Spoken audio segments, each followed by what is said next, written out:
ಧರ್ಮ ಸಂಸ್ಥಾಪನಾರ್ಥಾಯ ಸಂಭವಾಮಿ ಯುಗೆ ಯುಗೆ. ಹಾಯ್ ಫ್ರೆಂಡ್ಸ್, ಹೇಗಿದ್ದೀರಾ? ಇವತ್ತಿನ ಅದ್ಭುತ ವಿಡಿಯೋಗೆ ನಿಮ್ಮೆಲ್ಲರಿಗೂ ಆತ್ಮೀಯ ಸ್ವಾಗತ. ಸ್ನೇಹಿತರೆ, 2024 ಆಗಸ್ಟ್ 12ರಂದು ಡೆಹ್ರಾಡೂನ್ ಬಸ್ ಸ್ಟಾಪ್ ನಲ್ಲಿ ಪ್ರತಿನಿತ್ಯದ ಹಾಗೆ ಜನರು ಬಸ್ಗಾಗಿ ಕಾಯುತ್ತಿದ್ದಾರೆ. ಆದ್ರೆ ಆ ದಿನ ರಾತ್ರಿ ಎಂತಹ ಘಟನೆ ನಡೆಯಿತು ಅಂದ್ರೆ ಅದರ ಬಗ್ಗೆ ತಿಳಿದುಕೊಂಡ ಪ್ರತಿಯೊಬ್ಬರು ಕೂಡ ದುಃಖ ಪಡುತ್ತಾರೆ. ಸಾಯಂಕಾಲದ ಸಮಯದಲ್ಲಿ ತುಂಬಾ ಮಂದಿ ಪ್ರಯಾಣಿಕರು ತಮ್ಮ ಬಸ್ ಅನ್ನ ಹತ್ತಿ ಹೊರಟು ಹೋದರು. ಆ ನಂತರ ಬಸ್ ಸ್ಟಾಪ್ ನಲ್ಲಿ ತುಂಬಾ ಖಾಲಿಯಾಗಿ ಕೆಲವು ಮಂದಿ ಪ್ರಯಾಣಿಕರು ಮಾತ್ರವೇ ಇದ್ದಾರೆ. ಅವರೆಲ್ಲರೂ ತಮ್ಮ ಬಸ್ ಯಾವಾಗ ಬರುತ್ತದೆ ಎಂದು ಎದುರು ನೋಡುತ್ತಿದ್ದಾರೆ. ಅವರಲ್ಲಿ 16 ವರ್ಷದ ಹುಡುಗಿ ಕೂಡ ಇದ್ದಾಳೆ. ಆಕೆ ಯಾಕೋ ಏನೋ ತುಂಬಾ ಭಯ ಪಡುತ್ತಿದ್ದಾಳೆ. ಬಸ್ ಸ್ಟಾಪ್ ನಲ್ಲಿ ಒಂಟಿಯಾಗಿ ಕುಳಿತುಕೊಂಡು ಅಳುತ್ತಿದ್ದಾಳೆ. ಆದ್ರೆ ಅಲ್ಲಿದ್ದವರು ಯಾರು ಕೂಡ ಆಕೆ ಏಕೆ ಅಳುತ್ತಿದ್ದಾಳೆ ಎಂದು ಯಾರು ಕೂಡ ಕೇಳಲಿಲ್ಲ. ಆ ಬಸ್ ಸ್ಟಾಪ್ ನಲ್ಲಿ ಒಬ್ಬ ಸೆಕ್ಯೂರಿಟಿ ಗಾರ್ಡ್ ಕೂಡ ಇದ್ದಾನೆ. ಪ್ರತಿದಿನವೂ ಆ ಸೆಕ್ಯೂರಿಟಿ ಗಾರ್ಡ್ ಆ ಬಸ್ ಸ್ಟಾಪ್ ಅನ್ನ ಪರಿಶೀಲನೆ ಮಾಡಿ ಯಾವುದಾದ್ರೂ ಅನುಮಾನಾಸ್ಪದವಾಗಿ ಕಂಡು ಬಂದರೆ ತಕ್ಷಣ ಪೊಲೀಸರಿಗೆ ತಿಳಿಸುತ್ತಾನೆ. ಸ್ವಲ್ಪ ಸಮಯದ ನಂತರ ಸೆಕ್ಯೂರಿಟಿ ಗಾರ್ಡ್ ಒಂಟಿಯಾಗಿ ಕುಳಿತುಕೊಂಡು ಅಳುತ್ತಿರುವ ಆ ಹುಡುಗಿಯನ್ನ ನೋಡುತ್ತಾನೆ. ಆ ಹುಡುಗಿ ಯಾಕೋ ಭಯ ಬೀಳುತ್ತಿದ್ದಾಳೆ ಎಂದು ಗಮನಿಸಿದ ಆ ಸೆಕ್ಯೂರಿಟಿ ಗಾರ್ಡ್ ತಕ್ಷಣ ಆ ಹುಡುಗಿಯ ಬಳಿಗೆ ಹೋಗುತ್ತಾನೆ. ಆ ಹುಡುಗಿ ಆತನನ್ನು ನೋಡಿದ ತಕ್ಷಣ ತುಂಬಾ ಭಯ ಬೀಳುತ್ತಾಳೆ. ಆಗ ಆ ಹುಡುಗಿ ಸ್ವಲ್ಪ ಸಮಾಧಾನ ಮಾಡಿಕೊಂಡು, ನಾನು ಪಂಜಾಬ್ ನಲ್ಲಿನ ಪಟಾಲಕ್ಕೆ ಹೋಗಬೇಕು, ಪಂಜಾಬ್ ನ ಬಸ್ಸು ಎಲ್ಲಿ ಬರುತ್ತದೆ ಎಂದು ಕೇಳುತ್ತಾಳೆ. ಒಂದು ವೇಳೆ ಆ ಹುಡುಗಿ ಆ ಸೆಕ್ಯೂರಿಟಿ ಗಾರ್ಡ್ ನನ್ನ ಪಂಜಾಬ್ ಬಸ್ ನ ಬಗ್ಗೆ ವಿಚಾರಿಸದೆ ಹೋಗಿದ್ದರೆ ಈ ದಾರುಣವಾದ ಘಟನೆ ಅಸಲಿಗೆ ಬೆಳಕಿಗೆ ಬರುತ್ತಿರಲಿಲ್ಲ. ಆ ಹುಡುಗಿಯ ಪರಿಸ್ಥಿತಿಯನ್ನು ನೋಡಿ ಸೆಕ್ಯೂರಿಟಿ ಗಾರ್ಡ್ ಗೆ ಅನುಮಾನ ಬರುತ್ತದೆ. ತಕ್ಷಣ ಆತನು ಚೈಲ್ಡ್ ಹೆಲ್ಪ್ ಲೈನ್ ಗೆ ಕಾಲ್ ಮಾಡಿ, ಸರ್, ನಾನು ಡೆಹ್ರಾಡೂನ್ ಬಸ್ ಸ್ಟಾಪ್ ನಿಂದ ಮಾತನಾಡುತ್ತಿದ್ದೇನೆ. 12ನೇ ಪ್ಲಾಟ್ಫಾರ್ಮ್ ಬಳಿ ಒಂದು ಹುಡುಗಿ ಒಂಟಿಯಾಗಿ ಕುಳಿತುಕೊಂಡು ಅಳುತ್ತಿದ್ದಾಳೆ. ಆಕೆಯ ಪರಿಸ್ಥಿತಿಯನ್ನು ನೋಡಿದ್ರೆ ನನಗೆ ತುಂಬಾ ಅನುಮಾನವಿದೆ. ನಾನು ಏನೇ ಪ್ರಶ್ನೆ ಕೇಳಿದರೂ ಕೂಡ ಆ ಹುಡುಗಿ ಉತ್ತರ ಕೊಡುತ್ತಿಲ್ಲ. ನೀವು ಮಕ್ಕಳ ಪರಿಸ್ಥಿತಿಯನ್ನ ತುಂಬಾ ಚೆನ್ನಾಗಿ ಅರ್ಥ ಮಾಡಿಕೊಳ್ಳುತ್ತೀರಾ. ನೀವು ಒಂದು ಸಾರಿ ಇಲ್ಲಿಗೆ ಬಂದು ಆ ಹುಡುಗಿಯ ಹತ್ತಿರ ಮಾತನಾಡುತ್ತೀರಾ. ಇದರಿಂದ ಆ ಹುಡುಗಿಯ ಪರಿಸ್ಥಿತಿ ಸರಿ ಹೋಗುವ ಅವಕಾಶವಿದೆ ಎಂದು ಆ ಸೆಕ್ಯೂರಿಟಿ ಗಾರ್ಡ್ ಹೇಳಿದ ತಕ್ಷಣ ಚೈಲ್ಡ್ ಹೆಲ್ಪ್ ಲೈನ್ ಆಫೀಸರ್ಸ್ ಗಳು ಪೊಲೀಸರನ್ನ ಕರೆದುಕೊಂಡು ಡೆಹ್ರಾಡೂನ್ ಬಸ್ ಸ್ಟಾಪ್ ಗೆ ಬರುತ್ತಾರೆ. ಅವರೆಲ್ಲರೂ ಆ ಹುಡುಗಿಯ ಬಳಿಗೆ ಹೋಗಿ ಏನಾಗಿದೆ ಎಂದು ತಿಳಿದುಕೊಳ್ಳುವುದಕ್ಕೆ ಪ್ರಯತ್ನ ಮಾಡುತ್ತಾರೆ. ಆದ್ರೆ ಪೊಲೀಸರನ್ನ ನೋಡಿ ಆ ಹುಡುಗಿ ತುಂಬಾ ಭಯ ಬೀಳುತ್ತಾಳೆ.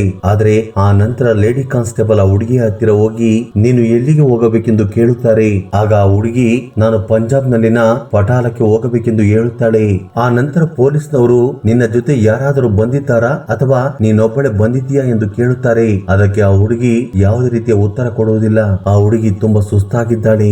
ಆಕೆ ಯಾಕೋ ಏನೋ ತುಂಬಾ ಭಯ ಬೀಳುತ್ತಿದ್ದಾಳೆ. ಆಗ ಪೊಲೀಸ್ನವರು ಆಕೆಯನ್ನ ಕರೆದುಕೊಂಡು ಹೋಗಿ ಮೊದಲಿಗೆ ಊಟವನ್ನ ಕೊಡುತ್ತಾರೆ. ಸ್ವಲ್ಪ ಸಮಯದ ನಂತರ ಒಬ್ಬ ಮಹಿಳಾ ಆಫೀಸರ್ ಆಕೆಯ ಬಳಿಗೆ ಬಂದು ಏನಾಗಿದೆ ಎಂದು ತಿಳಿದುಕೊಳ್ಳುವುದಕ್ಕೆ ಪ್ರಯತ್ನ ಮಾಡುತ್ತಾರೆ. ಆದ್ರೆ ಆ ಹುಡುಗಿ ಮಾತ್ರ ತುಂಬಾ ಭಯ ಬೀಳುತ್ತಾ ಪೊಲೀಸ್ ಸ್ಟೇಷನ್ ನಲ್ಲಿ ಒಂದು ಮೂಲೆಯಲ್ಲಿ ಕುಳಿತುಕೊಂಡಿದ್ದಾಳೆ.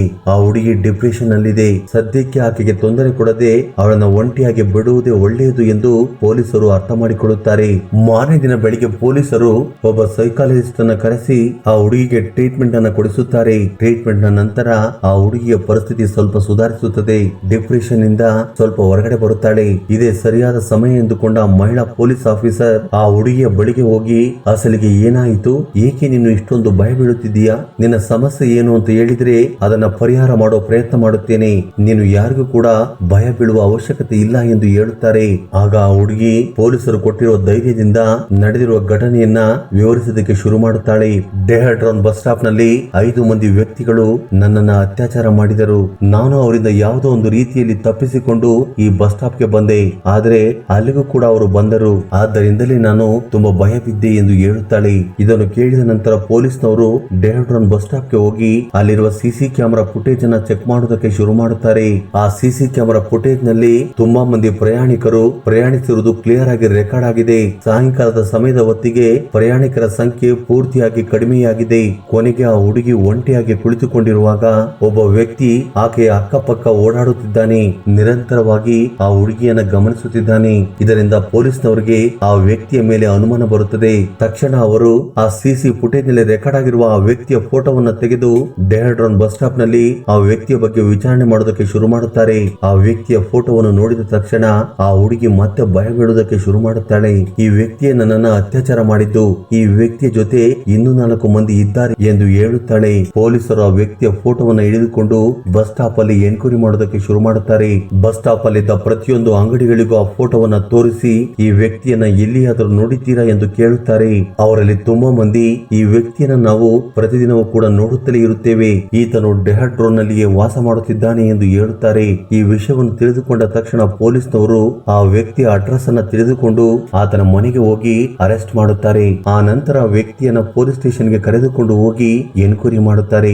ಮೊದಲಿಗೆ ಆ ವ್ಯಕ್ತಿ ಪೊಲೀಸರಿಗೆ ಸುಳ್ಳು ಹೇಳಿ ತಪ್ಪಿಸಿಕೊಳ್ಳುವುದಕ್ಕೆ ಪ್ರಯತ್ನ ಮಾಡುತ್ತಾನೆ. ಆದರೆ ಪೊಲೀಸ್ನವರು ತಮ್ಮ ಸ್ಟೈಲ್ ಅಲ್ಲಿ ಎನ್ಕ್ವೈರಿ ಮಾಡಿದಾಗ ಅಸಲಿ ಸತ್ಯವನ್ನ ಒಪ್ಪಿಕೊಳ್ಳುತ್ತಾನೆ. ಇದನ್ನು ಕೇಳಿದ ಅಲ್ಲಿದ್ದವರೆಲ್ಲರೂ ಕೂಡ ಆಶ್ಚರ್ಯಗೊಳ್ಳುತ್ತಾರೆ. ಆ ಹುಡುಗಿ 2024 ಆಗಸ್ಟ್ 12ರಂದು ಡೆಲ್ಲಿಯಲ್ಲಿನ ಕಾಶ್ಮೀರ್ ಗೇಟ್ ಬಳಿ ಆ ಹುಡುಗಿ ನಿಂತುಕೊಂಡಿದ್ದಳು. ಆಗ ಆಕೆ ಅಲ್ಲಿರುವ ವ್ಯಕ್ತಿಗಳನ್ನ ಪಂಜಾಬ್ಗೆ ಹೇಗೆ ಹೋಗಬೇಕು, ಯಾವ ಬಸ್ ಅನ್ನ ಹತ್ತಬೇಕು ಎಂದು ಕೇಳುತ್ತಾಳೆ. ಏಕೆಂದ್ರೆ ಅಲ್ಲಿ ತುಂಬಾ ಬಸ್ಸುಗಳಿದ್ದಾವೆ, ಯಾವ ಬಸ್ಸು ಪಂಜಾಬ್ಗೆ ಹೋಗುತ್ತದೆ ಎಂದು ಆಕೆಗೆ ಅರ್ಥವಾಗುತ್ತಿಲ್ಲ. ಆದ್ದರಿಂದ ಆಕೆ ಒಬ್ಬ ಬಸ್ ಡ್ರೈವರ್ ಬಳಿ ಹೋಗಿ ಪಂಜಾಬ್ ಬಸ್ ಎಲ್ಲಿದೆ ಎಂದು ಕೇಳುತ್ತಾಳೆ.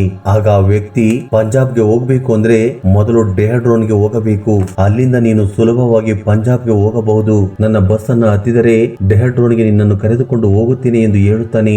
ಇದನ್ನು ಕೇಳಿದ ಆ ಹುಡುಗಿ ಸ್ವಲ್ಪನೂ ಕೂಡ ಆಲೋಚನೆ ಮಾಡದೆ ಆ ಬಸ್ ಅನ್ನು ಹತ್ತುತ್ತಾಳೆ.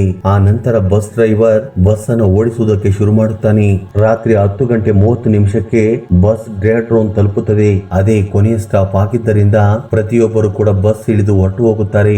ಆಗ ಬಸ್ ಡ್ರೈವರ್ ಮತ್ತು ಕಂಡಕ್ಟರ್ ಆ ಹುಡುಗಿಯ ಬಳಿಗೆ ಬಂದು ಪಂಜಾಬ್ಗೆ ಹೋಗುವ ಬಸ್ ಬರುವುದಕ್ಕೆ ಇನ್ನೂ ಸಮಯವಾಗುತ್ತದೆ, ಅಲ್ಲಿಯವರೆಗೂ ನೀನು ನಮ್ಮ ಜೊತೆನೇ ಇರು, ಬಸ್ ಬಂದ ತಕ್ಷಣ ನಾವು ಹೇಳುತ್ತೇವೆ ಎಂದು ಹೇಳುತ್ತಾರೆ. ಅದಕ್ಕೆ ಆ ಹುಡುಗಿಯು ಕೂಡ ಒಪ್ಪಿಕೊಳ್ಳುತ್ತಾಳೆ. ಸ್ವಲ್ಪ ಸಮಯದ ನಂತರ ಆ ಬಸ್ ಕಂಡಕ್ಟರ್ ಮತ್ತು ಡ್ರೈವರ್ ಆ ಹುಡುಗಿಯನ್ನ ಕೊನೆಯ ಸೀಟ್ಗೆ ಕರೆದುಕೊಂಡು ಹೋಗಿ ಅಸಭ್ಯವಾಗಿ ಮುಟ್ಟುವುದಕ್ಕೆ ಶುರು ಮಾಡುತ್ತಾರೆ. ಆ ನಂತರ ಆ ಹುಡುಗಿಯ ಮೇಲೆ ಕ್ರೂರವಾಗಿ ಅತ್ಯಾಚಾರ ಮಾಡುತ್ತಾರೆ. ಆ ಹುಡುಗಿ ಕಾಪಾಡಿ ಕಾಪಾಡಿ ಎಂದು ಜೋರಾಗಿ ಕೂಗಿಕೊಳ್ಳುತ್ತಿದ್ದಾಳೆ. ಆದರೆ ಬಸ್ಸಿನ ಸುತ್ತಮುತ್ತ ಒಬ್ಬರು ಕೂಡ ಇಲ್ಲದೆ ಹೋಗಿದ್ದರಿಂದ ಆಕೆಗೆ ಸಹಾಯ ಮಾಡುವುದಕ್ಕೆ ಯಾರು ಕೂಡ ಬರುವುದಿಲ್ಲ. ಅದಾದ ಸ್ವಲ್ಪ ಸಮಯಕ್ಕೆ ಅಲ್ಲಿಗೆ ಮತ್ತಿಬ್ಬರು ಡ್ರೈವರ್ ಬರುತ್ತಾರೆ. ಅವರಿಗೆ ಅನುಮಾನ ಬಂದಿದ್ದರಿಂದ ಅವರು ಬಸ್ ಹತ್ತಿ ನೋಡುತ್ತಾರೆ. ಆದ್ರೆ ಅವರು ಕೂಡ ಆ ಹುಡುಗಿಗೆ ಸಹಾಯ ಮಾಡದೆ ಆಕೆಯ ಜೊತೆ ಅಸಭ್ಯವಾಗಿ ನಡೆದುಕೊಳ್ಳುತ್ತಾರೆ. ಸುಮಾರು 2 ಗಂಟೆಗಳ ಕಾಲ ಆ 4 ಮಂದಿ ಆ ಹುಡುಗಿಯನ್ನ ಹಿಂಸೆ ಮಾಡಿದ್ದಾರೆ. ಸ್ವಲ್ಪ ಸಮಯದ ನಂತರ ಆ ಬಸ್ ನ ಕಂಡಕ್ಟರ್ ನನ್ನ ಬಳಿ ಕಲೆಕ್ಷನ್ ಆಗಿರುವ ದುಡ್ಡಿದೆ, ಅದನ್ನ ಡಿಪಾಸಿಟ್ ಮಾಡಿ ಬರುತ್ತೀನಿ ಎಂದು ಹೇಳಿ ಡಿಪಾಸಿಟ್ ಕೌಂಟರ್ ಗೆ ಹೋಗುತ್ತಾನೆ. ಆಗ ಕ್ಯಾಶಿಯರ್ ಆತನನ್ನ ನೋಡಿ ಬಸ್ ಬಂದು ಸುಮಾರು 2 ಗಂಟೆ ಆಗಿದೆ, ಈಗ ನೀನು ದುಡ್ಡನ್ನು ತೆಗೆದುಕೊಂಡು ಬಂದಿದ್ದೀಯಾ, ಇಷ್ಟೊತ್ತು ಏನು ಮಾಡುತ್ತಿದ್ದೆ ಎಂದು ಪ್ರಶ್ನೆ ಮಾಡುತ್ತಾನೆ. ಆಗ ಕಂಡಕ್ಟರ್ ಸರ್ ನನಗೆ ಸ್ವಲ್ಪ ಕೆಲಸವಿತ್ತು, ಡಿಪಾಸಿಟ್ ಮಾಡುವುದು ತಡವಾಯಿತು ಎಂದು ಹೇಳುತ್ತಾನೆ. ಈ ಮಾತನ್ನು ಹೇಳಿದ ತಕ್ಷಣ ಕ್ಯಾಶಿಯರ್ಗೆ ಅನುಮಾನವಾಗುತ್ತದೆ. ಕ್ಯಾಶಿಯರ್ ಪದೇ ಪದೇ ಕಂಡಕ್ಟರ್ ನನ್ನ ಪ್ರಶ್ನೆ ಮಾಡಿದಾಗ ಕಂಡಕ್ಟರ್ ಸತ್ಯವನ್ನ ಹೇಳುತ್ತಾನೆ. ಸರ್, ನಾವು ಒಂದು ಹುಡುಗಿಯನ್ನ ನೋಡಿದ್ವಿ, ಆಕೆ ತುಂಬಾ ಸುಂದರವಾಗಿದ್ದಾಳೆ, ಆಕೆ ಜೊತೆ ಚೆನ್ನಾಗಿ ಎಂಜಾಯ್ ಮಾಡಿದ್ವಿ, ಆದ್ದರಿಂದಲೇ ಸ್ವಲ್ಪ ತಡವಾಯಿತು. ಒಂದು ವೇಳೆ ನೀವು ಕೂಡ ಆಕೆ ಜೊತೆ ಶಾರೀರಿಕವಾಗಿ ಸೇರಬೇಕು ಎಂದುಕೊಂಡರೆ ಬನ್ನಿ ಎಂದು ಹೇಳುತ್ತಾನೆ. ಆ ನಂತರ ಕ್ಯಾಶಿಯರ್ ಕೂಡ ಬಸ್ ಅನ್ನ ಹತ್ತಿ ಆ ಹುಡುಗಿಯ ಜೊತೆ ಶಾರೀರಿಕವಾಗಿ ಸೇರುತ್ತಾನೆ. ಆ ಹುಡುಗಿ ಜೋರಾಗಿ ಕಿರ್ಚುವುದಕ್ಕೆ ಪ್ರಯತ್ನ ಮಾಡಿದಾಗಲೆಲ್ಲ ನೀನು ಜೋರಾಗಿ ಕಿರ್ಚಿದರೆ ನೀನು ಪಂಜಾಬ್ಗೆ ಹೋಗುವುದಿಲ್ಲ, ಇಲ್ಲೇ ಹುಚ್ಚಿಯ ಹಾಗೆ ಅಲೆದಾಡಬೇಕಾಗುತ್ತದೆ ಎಂದು ಬೆದರಿಕೆಯನ್ನ ಹಾಕುತ್ತಾರೆ. ಇದರಿಂದ ನಾನು ಮಾನಸಿಕವಾಗಿ ಕುಗ್ಗಿ ಹೋದೆ. ಆ ನಂತರ ಏನೋ ಪ್ರಯತ್ನ ಮಾಡಿ ಆ 5 ಮಂದಿಯಿಂದ ತಪ್ಪಿಸಿಕೊಂಡು ಬಸ್ ಸ್ಟಾಪ್ ಗೆ ಬಂದು ಕುಳಿತುಕೊಳ್ಳುತ್ತಾಳೆ. ಆದ್ರೆ ಈ ಘಟನೆಯ ಬಗ್ಗೆ ಈ ಹುಡುಗಿ ಯಾರಿಗಾದರೂ ಹೇಳುತ್ತಾಳೋ ಏನೋ ಎಂದು ಗಮನಿಸುವುದಕ್ಕೆ ಒಬ್ಬ ಕಂಡಕ್ಟರ್ ಆಕೆಯನ್ನ ಫಾಲೋ ಮಾಡುತ್ತಾನೆ. ಆದ್ರೆ ಅದೇ ಸಮಯಕ್ಕೆ ಸೆಕ್ಯೂರಿಟಿ ಗಾರ್ಡ್ ಅಲ್ಲಿಗೆ ಬಂದು ಸೆಕ್ಯೂರಿಟಿ ಚೈಲ್ಡ್ ಹೆಲ್ಪ್ ಲೈನ್ 1098 ಗೆ ಕಾಲ್ ಮಾಡುತ್ತಾನೆ. ಆ ನಂತರ ಪೊಲೀಸ್ನವರು ತಕ್ಷಣ ಡೆಹ್ರಾಡೂನ್ ಬಸ್ ಸ್ಟಾಪ್ ಗೆ ಬರುತ್ತಾರೆ. ಅವರು ಸಿಸಿ ಫುಟೇಜ್ ನ ಆಧಾರದ ಮೇಲೆ ಆ ಕಂಡಕ್ಟರ್ ಅನ್ನ ಹಿಡಿದುಕೊಳ್ಳುತ್ತಾರೆ. ಪೊಲೀಸ್ನವರು ಆತನನ್ನು ಅರೆಸ್ಟ್ ಮಾಡಿ ಕಸ್ಟಡಿಗೆ ತೆಗೆದುಕೊಳ್ಳುತ್ತಾರೆ. ಆತನು ಕೊಟ್ಟ ಸ್ಟೇಟ್ಮೆಂಟ್ ಮೇಲೆ ಪೊಲೀಸ್ನವರು ಉಳಿದ 4 ಮಂದಿಯನ್ನು ಕೂಡ ಅರೆಸ್ಟ್ ಮಾಡುತ್ತಾರೆ. ಪೊಲೀಸರು ಕೊಟ್ಟ ಮಾಹಿತಿಯ ಪ್ರಕಾರ ಹರಿದ್ವಾರಕ್ಕೆ ಸೇರಿದ 32 ವರ್ಷದ ಧರ್ಮೇಂದರ್ ಕುಮಾರ್, 50 ವರ್ಷದ ರಾಜ್ಪಾಲ್, 52 ವರ್ಷದ ದೇವೇಂದರ್, ಉತ್ತರ ಪ್ರದೇಶಕ್ಕೆ ಸೇರಿದ 32 ವರ್ಷದ ರವಿಕುಮಾರ್, ಡೆಹ್ರಾಡೂನ್ಗೆ ಸೇರಿದ 30 ವರ್ಷದ ರಾಜೇಶ್ ಸೇರಿಕೊಂಡು ಆ ಹುಡುಗಿಯ ಮೇಲೆ ಕ್ರೂರವಾಗಿ ಅತ್ಯಾಚಾರ ಮಾಡಿದರು. ಪೊಲೀಸರು 5 ಮಂದಿಯನ್ನು ಅರೆಸ್ಟ್ ಮಾಡಿ ಜೈಲಿಗೆ ಕರೆದುಕೊಂಡು ಹೋಗುತ್ತಾರೆ. ಎಸ್ಪಿ ಅಜಯ್ ಸಿಂಗ್ ಆಗಸ್ಟ್ 17ರಂದು ಈ 5 ಮಂದಿಯ ಮೇಲೆ FIR ಫೈಲ್ ಮಾಡುತ್ತಾರೆ. ಅಸಲಿಗೆ ಆ ಹುಡುಗಿ ಯಾರು, ಆಕೆ ಏಕೆ ಪಂಜಾಬ್ಗೆ ಹೋಗಬೇಕೆಂದು ಅಂದುಕೊಳ್ಳುತ್ತಿದ್ದಾಳೆ ಎಂದು ಪೊಲೀಸ್ನವರು ಎನ್ಕ್ವೈರಿ ಮಾಡುತ್ತಾರೆ. ಆಗ ಆಕೆ ನಾನು ಪಂಜಾಬ್ ನಲ್ಲಿ ವಾಸ ಮಾಡುತ್ತಿದ್ದೇನೆ, ನಾನೊಬ್ಬಳು ಅನಾಥೆ, ನನ್ನ ತಂದೆ ತಾಯಿಗಳು ಚಿಕ್ಕಂದಿನಲ್ಲೇ ಸತ್ತು ಹೋದರು ಎಂದು ಹೇಳುತ್ತಾಳೆ. ಆ ಆದ್ರೆ ಪೊಲೀಸ್ನವರು ಅದರ ಬಗ್ಗೆ ಎನ್ಕ್ವೈರಿ ಮಾಡಿದಾಗ ಆ ಹುಡುಗಿ ಹೇಳುತ್ತಿರುವುದು ಸುಳ್ಳು ಎಂದು ಗೊತ್ತಾಗುತ್ತದೆ. ನಿಜ ಹೇಳ್ಬೇಕು ಅಂದ್ರೆ ಆ ಹುಡುಗಿ ಉತ್ತರ ಪ್ರದೇಶದಲ್ಲಿನ ಮೊರಾದಾಬಾದ್ ನಲ್ಲಿ ವಾಸ ಮಾಡುತ್ತಿದ್ದಳು. ಹಾಗೆ ಆಕೆ ತಂದೆ ತಾಯಿಗಳು ಇನ್ನು ಬದುಕಿದ್ದಾರೆ. ಆಕೆಯ ಮಾನಸಿಕ ಆರೋಗ್ಯ ಸರಿ ಇಲ್ಲದಿರುವ ಕಾರಣ ಮನೆಯಿಂದ ಓಡಿ ಬಂದಿರುತ್ತಾಳೆ. ಆಕೆಯ ತಂದೆ ತಾಯಿಗಳು ಆಕೆಗೋಸ್ಕರ ತುಂಬಾ ಹುಡುಕಾಡಿದ್ದಾರೆ, ಆದ್ರೆ ಅವರಿಂದ ಆಕೆಯನ್ನು ಪತ್ತೆ ಮಾಡಲು ಸಾಧ್ಯವಾಗಿರುವುದಿಲ್ಲ. ಪೊಲೀಸರು ಆ ಹುಡುಗಿಯನ್ನ ಆಕೆಯ ತಂದೆ ತಾಯಿಯ ಬಳಿಗೆ ಕಳಿಸುವುದಕ್ಕೆ ಪ್ರಯತ್ನ ಮಾಡುತ್ತಾರೆ. ಆದ್ರೆ ಆ ಹುಡುಗಿ ತನ್ನ ತಂದೆ ತಾಯಿಯ ಬಳಿಗೆ ಹೋಗುವುದಕ್ಕೆ ನಿರಾಕರಿಸುತ್ತಾಳೆ, ಏಕೆಂದ್ರೆ ಆಕೆಯ ತಂದೆ ತಾಯಿಗಳು ಕೂಡ ಮಾನಸಿಕ ಸಮತೋಲನವನ್ನ ಕಳೆದುಕೊಂಡಿದ್ದಾರೆ. ಆಗ ಪೊಲೀಸ್ನವರು ಆ ಹುಡುಗಿಯನ್ನ ಸರ್ಕಾರಿ ಬಾಲನಿಕೇತನದಲ್ಲಿ ಸೇರಿಸುತ್ತಾರೆ. ಪ್ರತಿ ವಾರವೂ ಕೂಡ ಹುಡುಗಿಗೆ ಕೌನ್ಸಿಲಿಂಗ್ ಅನ್ನ ಕೊಡಿಸುತ್ತಾರೆ. ನಿಧಾನವಾಗಿ ಆಕೆಯ ಆರೋಗ್ಯ ಸುಧಾರಿಸುತ್ತಾ ಬರುತ್ತದೆ. ಎಸ್ಪಿ ಅಜಯ್ ಸಿಂಗ್ ಮಾತ್ರ ಏನೇ ಆಗಲಿ ಆ ಹುಡುಗಿಗೆ ಆಗಿರುವ ಅನ್ಯಾಯಕ್ಕೆ ಆ ನೀಚರಿಗೆ ಸರಿಯಾದ ಶಿಕ್ಷೆಯನ್ನ ಕೊಡಿಸಬೇಕೆಂದು ಪಣ ತೊಟ್ಟಿದ್ದಾರೆ. ಸ್ನೇಹಿತರೆ, ಆ 5 ಮಂದಿ ಅಪರಾಧಿಗಳಲ್ಲಿ 50 ವರ್ಷಕ್ಕೂ ಮೇಲ್ಪಟ್ಟ ಇಬ್ಬರು ವ್ಯಕ್ತಿಗಳಿದ್ದಾರೆ. ವಯಸ್ಸಿನಲ್ಲಿ ದೊಡ್ಡವರಾಗಿದ್ದುಕೊಂಡು ಈ ಘಟನೆಯನ್ನ ತಡೆಯದೆ ಅವರು ಕೂಡ ಪಾಲುದಾರರಾಗಿದ್ದಾರೆ. ಸ್ನೇಹಿತರೆ, ಇಂಥ ನೀಚರಿಗೆ ಎಂಥ ಶಿಕ್ಷೆಯನ್ನು ನೀಡಬೇಕೆಂದು ನಿಮ್ಮ ಅಭಿಪ್ರಾಯ ಅನಿಸಿಕೆಗಳನ್ನ ಕಮೆಂಟ್ ಬಾಕ್ಸ್ ಅಲ್ಲಿ ಕಮೆಂಟ್ ಮಾಡಿ. ಹಾಗೆ ಈ ವಿಡಿಯೋ ನಿಮ್ಗೆ ಇಷ್ಟವಾಗಿದ್ದರೆ ಲೈಕ್ ಮಾಡೋದನ್ನ ಮರೆಯಬೇಡಿ. ಧನ್ಯವಾದಗಳು.